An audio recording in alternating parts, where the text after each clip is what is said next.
I am Christina Tehel. Here I recapitulate pivotal sections of first principles in direct quotes from Dr. Marc Gafni or Barbara Marx Hubbard, woven together from the prior week's One Mountain, Many Paths broadcast.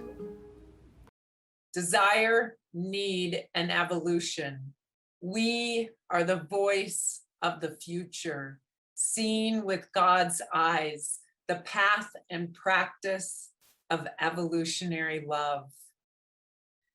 For much of human history, immediate challenges were the most important and productive thing to do. So evolution focused us on these types of challenges. Now we look towards the second shock of existence, or the realization that after all the stages of evolution, we've developed an exponential set of technologies that pose life on Earth, genuine, real, high-risk challenges. These high-risk technologies are divorced from interior truth. Those who are calling out the risk factors almost always have their voices drowned for short-term opportunities driven by pseudo-eros and divorced and dissociated from the larger eros of reality.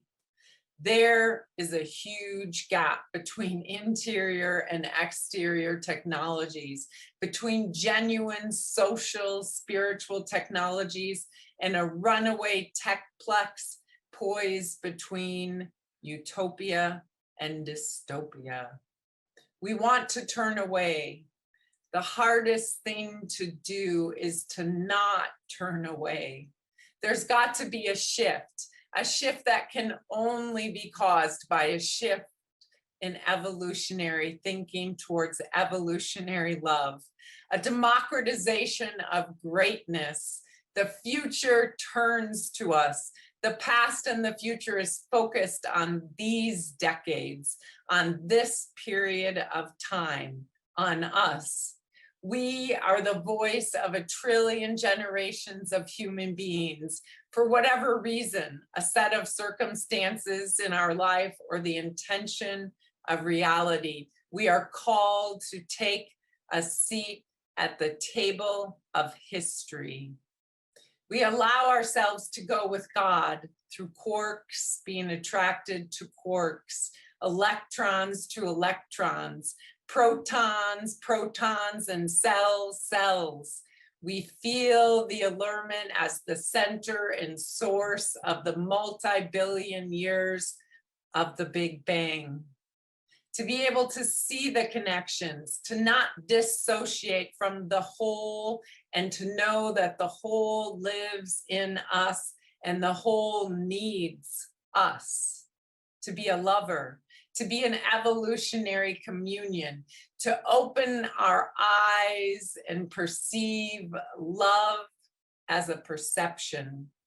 Love drives the evolutionary process. That same love that caused subatomic particles to come together into atoms and atoms into molecules and molecules into macromolecules. That love lives in us. That love is the same love all the way up and all the way down. We don't exist independently of the force of love itself.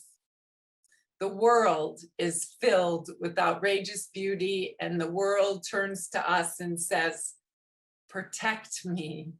The future turns to us and says, hold me, love me madly, see me.